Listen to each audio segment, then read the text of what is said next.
नमस्ते मित्रों, कैसे हैं आप सभी। आशा करती हूँ कि आप सभी स्वस्थ और प्रसन्न होंगे। आपका मेरे चैनल साहित्य का सफर में हार्दिक स्वागत है। आज हम कुछ इतना स्पेशल, इतना खास पढ़ने जा रहे हैं जो कि प्रत्येक परीक्षाओं के लिए तो उपयोगी होता ही है। इसी के साथ साथ जो 10वीं 12वीं वाले स्टूडेंट हैं उनके लिए भी यह बहुत ही उपयोगी होगा। इसलिए आज हम कुछ बहुत ही खास बिंदु पढ़ने जा रहे हैं जो अधिकतर पेपरों में पूछा जाता है। नेट जीआरएफ में तो हमेशा इसकी जो है क्रमबद्धता आती ही है। तो देखिएगा, आज हम अपने सारे कॉन्सेप्ट क्लियर करने वाले हैं। इसलिए प्रत्येक मेरे द्वारा बताए गए प्रत्येक प्रश्न को, प्रत्येक बिंदु को आप बहुत ही अच्छे से पढ़िएगा। तो शुरू करते हैं आज का टॉपिक। आज का टॉपिक हमारा होने वाला है प्रमुख युगों के अंतर्गत कवि या लेखक। ये आपको YouTube पर कभी किसी ने नहीं बताया होगा, क्योंकि हमेशा इन्हीं में हमें कंफ्यूजन रहता है। और जब भी पेपरों में कुछ प्रश्न आते हैं कि कवियों को उनके कालक्रम के अनुसार मिलाइए, मिलान कीजिए, तो हमेशा हम लोग इसी में कंफ्यूज हो जाते हैं कि कौन सा कवि किस युग का है। तो आज हमको बहुत ही अच्छे तरीके से देखना है ताकि हम कभी ना भूलें। आप लोग मेरे साथ में लिखते जाइएगा, क्योंकि बहुत ही अति आवश्यक है। ये समझ लीजिए कि बहुत ही आवश्यक है इस कॉन्सेप्ट को क्लियर करना। सबसे पहले हम देखेंगे प्रमुख युगों के अंतर्गत कवि और लेखक। तो हम करते हैं आज आदिकाल से शुरुआत। आदिकाल से हम देखते हुए आएंगे किस युग में कौन कवि हुए हैं, उनका सारा डिटेल देखेंगे। तो पहले हम कवियों के नाम देखते जाएंगे, क्योंकि अधिकतर नामों में ही हमें ज्यादा कंफ्यूजन होती है। पहला बिंदु आप मेरे साथ लिखते जाइएगा। जो लिखते जाएंगे वह बहुत ही उपयोगी है। यह सामग्री तो आप मेरे साथ लिखते जाइएगा। आदिकाल, आदिकाल में कौन कौन से कविगण आते हैं उनको हम यहाँ पर लिख लेंगे। भक्ति काल में जो आते हैं उनको यहाँ पर, इसी प्रकार से एक तालिका के रूप में हम इनको लिखते जाएंगे। आदिकाल में सबसे पहले देखेंगे चंद्रवरदाई। चंद्रवरदाई रचनाएं इनकी हम बाद में देखेंगे। अभी हम सिर्फ कवियों के नाम देखेंगे, क्योंकि कवियों के नाम भी तो बहुत जरूरी है। कवियों को भी तो हमें याद रखना बहुत जरूरी है। हमेशा यहीं से प्रश्न आते हैं और लोग कंफ्यूज हो जाते हैं। अगला, जो प्रमुख कविगण हैं उन्हीं को मैं यहाँ पर आपको बता रही हूँ, उन्हीं को आपको बहुत अच्छे से याद करते चलना है। चंद्रवरदाई जो है वो हमारे आदिकाल में आते हैं। अगला देखेंगे कौन सा आते हैं, प्रमुख कवि अमीर खुसरो। आदिकाल के प्रमुख कवि अमीर खुसरो आदिकाल में ही आपके विद्यापति हुए थे। विद्यापति आदिकाल में ही आपके आते हैं सारंगधर।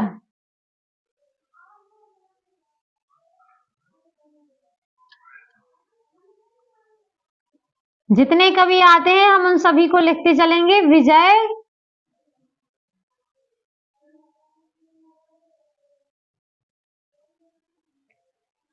चलिए हम सारंगधर का नाम लिख लेते हैं पहले।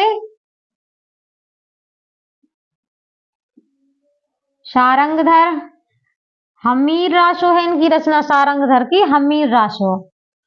अगला देखेंगे कौन से कवि आते हैं, और इसी युग में बहुत से कविगण हुए हैं, जैसे कि भरतेश्वर बाहुबली, और आपके आते हैं इसी युग में पुष्पदंत, इसी युग में आते हैं आपके स्वयंभू। तो बहुत से कवि हैं जो हम हमेशा भूल जाते हैं। स्वयंभू,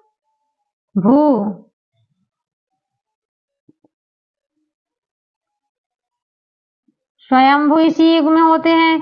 इसी युग में आपके पुष्पदंत, इसी युग में आपके सरहपा, इसी युग में आपके होते हैं शालिभद्र सूरी। शालिभद्र सूरी।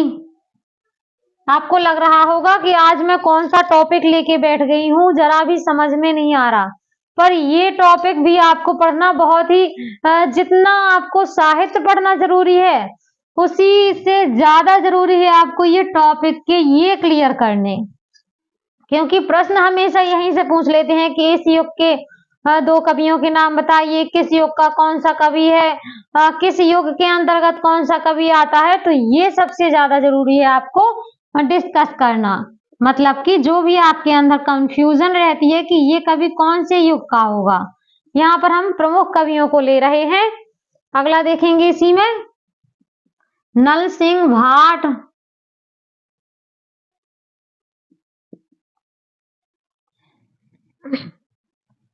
और भी बहुत से कवि हैं, किंतु जो जरूरी है वही मैं आपको यहाँ पर नोट करवाती जा रही हूँ। तो आप लोग यहाँ मेरे साथ लिखते जाइएगा प्रमुख कवियों को। आगे देखेंगे हम दूसरा भक्ति काल के कवि। भक्ति काल, इस युग के प्रमुख कवियों को अब हमें देखना है। तो इस युग में भी चूंकि हर युग में अपनी आवश्यकता के अनुसार सभी कवियों ने अपने अपने समय में बहुत ही योगदान दिया है, लेकिन हमें यहाँ पर प्रमुख कवियों के नाम याद करने हैं क्योंकि जो हमेशा पेपरों में पूछ लिए जाते हैं। देखिएगा गुरु नानक,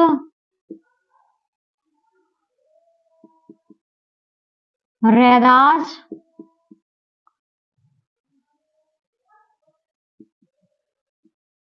तुलसीदास,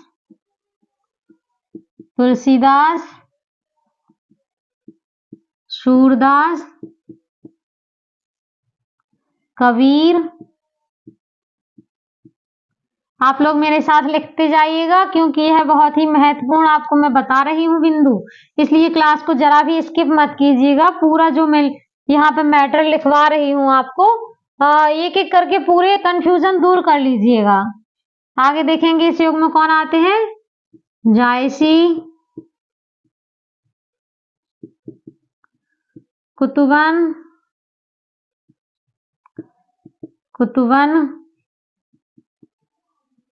मंझन,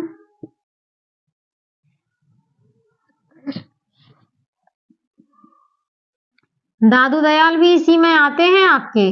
दादू दयाल प्रमुख कवि हैं ये इस युग के। जैसे कि सूर तुलसी है वैसे ही संत काव्य धारा के अंतर्गत दादू दयाल भी प्रमुख रूप से आते हैं। आगे देखेंगे रैदास आपके हो गए हैं।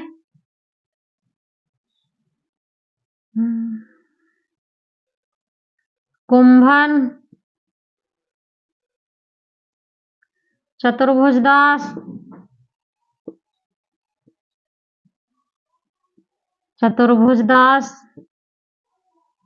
प्रमुख कवि। अब हमको देखना है और रीतिकाल के अंतर्गत आने वाले कवि। रीतिकाल के अंतर्गत कौन कौन से कविगण आते हैं आप लोग मेरे साथ लिखते जाइएगा। रीतिकाल प्रमुख कवियों में यहाँ पर कौन कौन आ जाएंगे। चिंतामणि,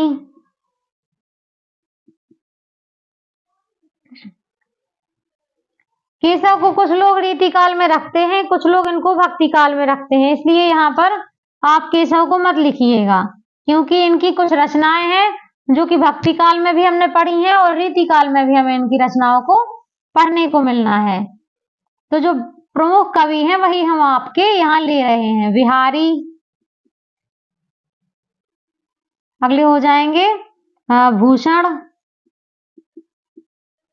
इन्हीं के एक भाई हैं मतीराम, वह भी इसी युग में आते हैं।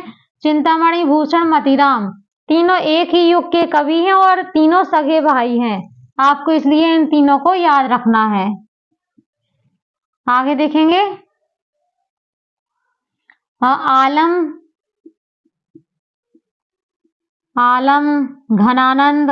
हर युग में बहुत से कवि हैं इसलिए मैं जितने मुझे याद आ रहे हैं जो खास हैं वो मैं यहाँ पर आपको लिख के बताते जा रही हूँ ताकि आपका भी कंफ्यूजन दूर हो जाए और इससे आप लोगों को कुछ सहायता भी मिल सके। घनानंद इस युग के प्रमुख कवि हैं। आगे देखेंगे मतीराम मैं बता ही चुकी हूँ पहले से। सेनापति, सेनापति।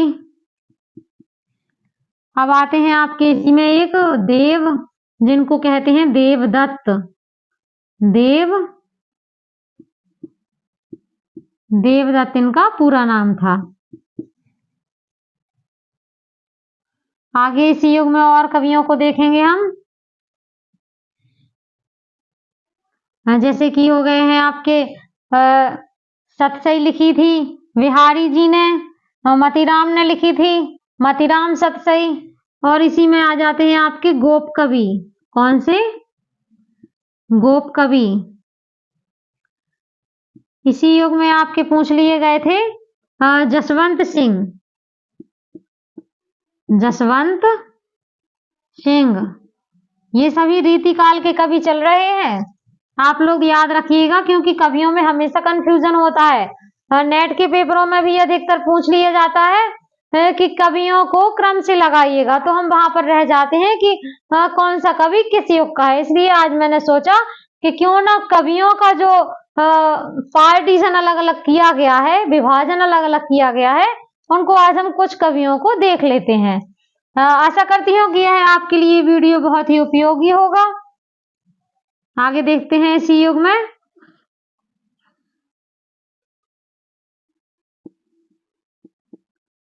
केशवदास,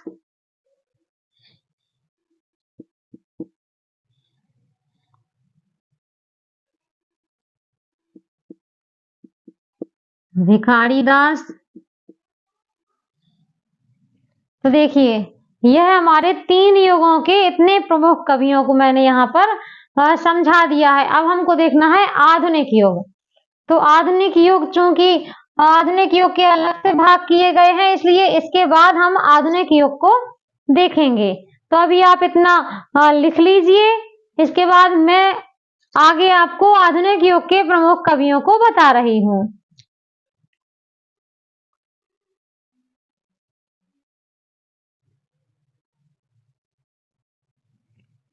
अब देखते हैं हम आधुनिक युग के प्रमुख कविगण। आज मैंने सोचा कि क्यों ना सभी कवियों को एक बार रिवाइज करने के लिए बता दिया जाए कौन सा कवि किस युग के अंतर्गत आ रहा है। इसलिए आज मैंने कोई भी तैयारी नहीं की है, कोई भी रिवीजन नहीं किया है, और मैं स्वयं से ही बिना कुछ पढ़े ही मुझे जितना आ रहा है मैं उतना आप लोगों को सभी को बता रही हूँ। इससे आप लोगों के कॉन्सेप्ट सारे क्लियर होते जाएंगे, कौन सा कवि किस युग के अंतर्गत आता है। अब आपको बिल्कुल भी परेशान होने की जरूरत नहीं पड़ेगी। ऐसा वीडियो YouTube पर अभी शायद ही किसी ने डाला हो, पर मैंने तो नहीं देखा है। अब हम देखेंगे आधुनिक युग। आधुनिक युग, आधुनिक युग के चूंकि बहुत से भागों में इसको बांटा गया है, तो उसके अनुसार ही हमें कवियों को भी बांटकर याद करना होगा। तो सबसे पहले हम इसके अंतर्गत देखेंगे भारतेंदु युग के कवि। भारतेंदु युग, भारतेंदु युग। फिर इसके बाद देख लेंगे द्विवेदी युग के, द्विवेदी युग। फिर इसके बाद देखेंगे छायावाद के, प्रगतिवाद, और लास्ट में हम देख लेंगे प्रयोगवाद। अब आपकी जो नई कविता बचती हो उसके मैं बाद में आप लोगों को कविगण समझा दूंगी। तो यहाँ पर देखते जाइएगा, क्लास भी लंबी ना हो हमारी, और हमें छोटी सी क्लास में ज्यादा जानकारी भी मिल जाए, इसलिए मैं यह तालिका आप लोगों के उपयोग के अनुसार बना रही हूँ। आप लोग मेरे साथ में लिखते जाइएगा, क्योंकि ये बहुत ही अच्छे से आपको यहाँ पर समझाया जा रहा है। अब हम सबसे पहले देखेंगे भारतेंदु युग के कवि, क्योंकि भारतेंदु मंडल में जो कवि आते हैं, द्विवेदी मंडल में कौन कौन आते हैं, छायावाद में कौन आते हैं, अधिकतर इन्हीं प्रश्नों में कंफ्यूजन होता है। अधिकतर प्रश्न यहीं से सब लोग कहते हैं कि मैम मुझे याद नहीं रहा, मुझे ये पता नहीं था कि कौन सा कवि किसके अंतर्गत आ रहा है। तो यहीं से प्रश्न अधिकतर गलत हो जाते हैं, इसलिए आपको प्रश्न एक भी गलत नहीं करना है। अब देखेंगे सबसे पहले भारतेंदु युग में भारतेंदु जी, इनका नाम हरिश्चंद्र था। आगे देखेंगे इसी में बालकृष्ण भट्ट, प्रताप नारायण मिश्र, प्रताप नारायण मिश्र। अगले हैं बद्री नारायण चौधरी प्रेमघन, बद्री नारायण चौधरी, इनको प्रेमघन भी कहते हैं, इनका उपनाम है प्रेमघन। आगे इसी में देखेंगे हम और कवियों को, ठाकुर जगमोहन सिंह, ठाकुर जगमोहन सिंह। इसी युग में आते हैं हमारे आगे और कवि देखेंगे राधा कृष्णदास, राधा कृष्णदास, राधा कृष्ण दास। इसी युग में प्रमुख कवि आते हैं अंबिका दत्त व्यास, अंबिका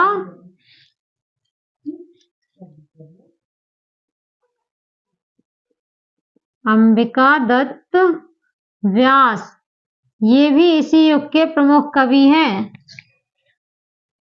तो इस प्रकार से भारतेंदु युग में कौन कौन से कवि आते हैं, इस मंडल में कौन से कवि थे, वह भी हमने देखा है। अब हम देखेंगे द्विवेदी युग के प्रमुख कवि। इसके पहले आप लोग ये लिख लीजिए ताकि आप लोगों को भूले ना कि कौन से कवि किस युग में आ रहे हैं। आपके सारे जो कवियों से लेकर कंफ्यूजन है वो सारे आज क्लियर होने वाले हैं। अब हम देखेंगे द्विवेदी युग के कवियों को। तो सबसे पहले महावीर प्रसाद द्विवेदी, जो कि महान है, पहले तो उन्हीं को रखा जाएगा ना। महावीर प्रसाद द्विवेदी इस युग के प्रमुख कवि है ना। और इसके प्रतिनिधि कवि हैं कौन? माखनलाल चतुर्वेदी, माखनलाल चतुर्वेदी, जिन्होंने भारत भारती लिखी है। माखनलाल चतुर्वेदी इसी युग के हैं ये। अगले आते हैं इसी युग में हरिऔध,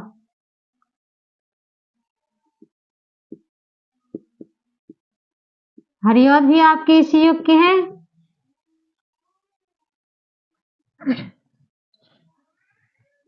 अब इसी युग में और कवियों को हमें देखना है, जैसे कि भगवती चरण वर्मा, भगवती चरण वर्मा। आगे देखेंगे इसी युग में और कौन कौन से कवि आ रहे हैं। बहुत से कवियों को जो कि पढ़ रखा है तो वो यहाँ से वहां होते रहते हैं, इसलिए इनको बहुत ही अच्छे से हमको याद रखना है।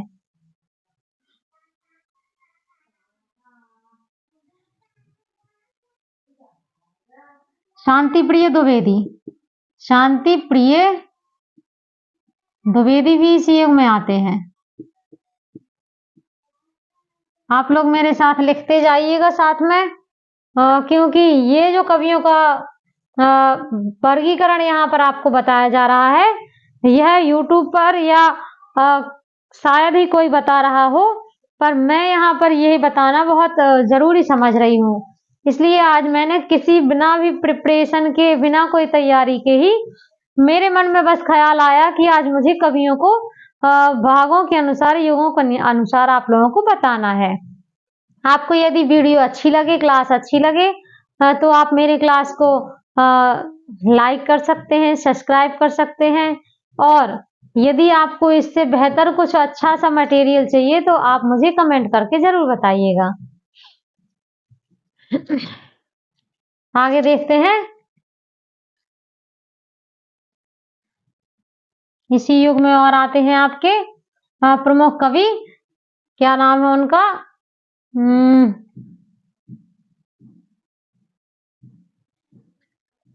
मुझे भी थोड़ा सा कभी कभार भूल जाता है, मुझे इतना अब इतने अच्छे से मेमोरी क्या कहते हैं कि अब याददाश्त है, थोड़ा सा तो भूल ही जाता है।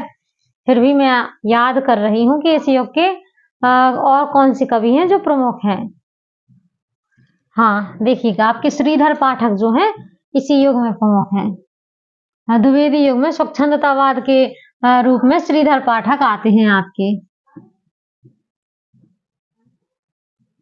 श्रीधर पाठक, नाथुराम शर्मा शंकर से इसी युग के हैं। नाथुराम शर्मा इसी युग के कवि हैं आपके, इसलिए आप लिख लीजिए द्विवेदी युग के प्रमुख कवियों को। अब हम देखेंगे छायावाद युग के प्रमुख कवि। तो छायावाद में कौन कौन से आ रहे हैं देखेंगे यहाँ पर। सबसे पहले जो महान व्यक्ति हुए हैं उन्हीं का नाम लिखेंगे। कौन? जयशंकर प्रसाद। छायावाद के जो जयशंकर प्रसाद है ना प्रमुख, फिर आए प्रसाद के बाद सुमित्रानंदन पंत। सुमित्रानंदन पंत। फिर आए सूर्यकांत त्रिपाठी निराला। लिखते जाइएगा, आप लोगों से बार बार कह रही हूं मैं, क्योंकि यह जो मैं आपको बता रही हूँ बहुत ही आवश्यक है। इनको क्लियर करना, इनको एक बार बहुत क्रम से पढ़ना बहुत ही आवश्यक है। सूर्यकांत त्रिपाठी निराला। अब इसी युग में आती हैं आपकी महादेवी वर्मा। महादेवी वर्मा। अब आते हैं आपके राम कुमार वर्मा।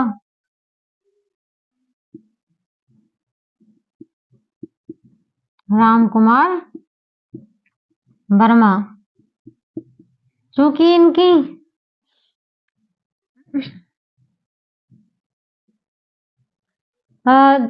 छायावाद जो है उसमें, इसके पहले हमने देखा है कि भगवती चरण वर्मा द्विवेदी युग में आते हैं, लेकिन उनकी कुछ रचनाएं जो हैं वो हमें छायावाद में भी देखने को मिलती हैं। इस प्रकार से यहाँ पर भगवती चरण वर्मा को भी मैंने पढ़ा है। कहाँ पर? छायावाद में। भगवती चरण वर्मा।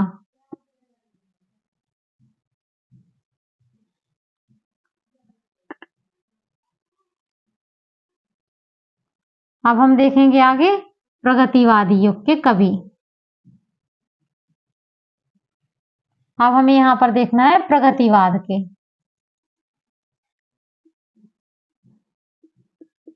प्रगतिवाद इस युग के कवि देखना है हमको। पहले देखना है नागार्जुन।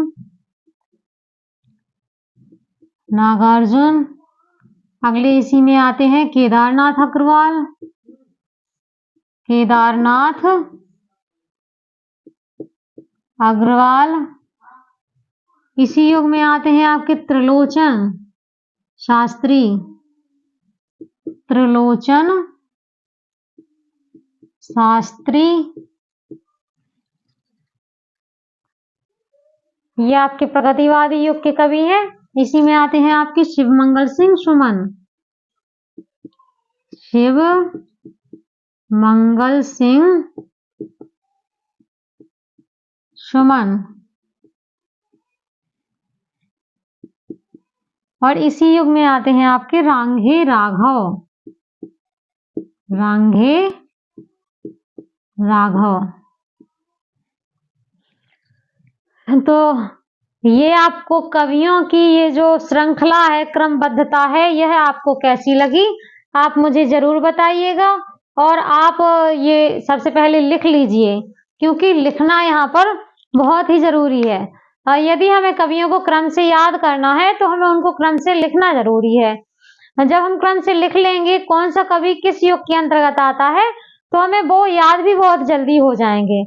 तो आज की वीडियो में इतना ही, आज की क्लास में इतना ही।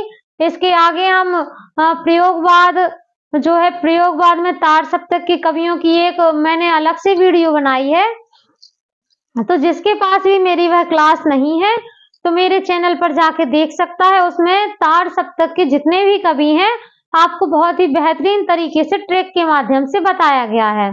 इस प्रकार से आपको ताड़ सप्तक के सभी कवि याद हो जाएंगे और नई कविता के अंतर्गत कौन-कौन आता है, किसने अपना योगदान दिया है, वह भी आपको उसी क्लास में पता चल जाएगा।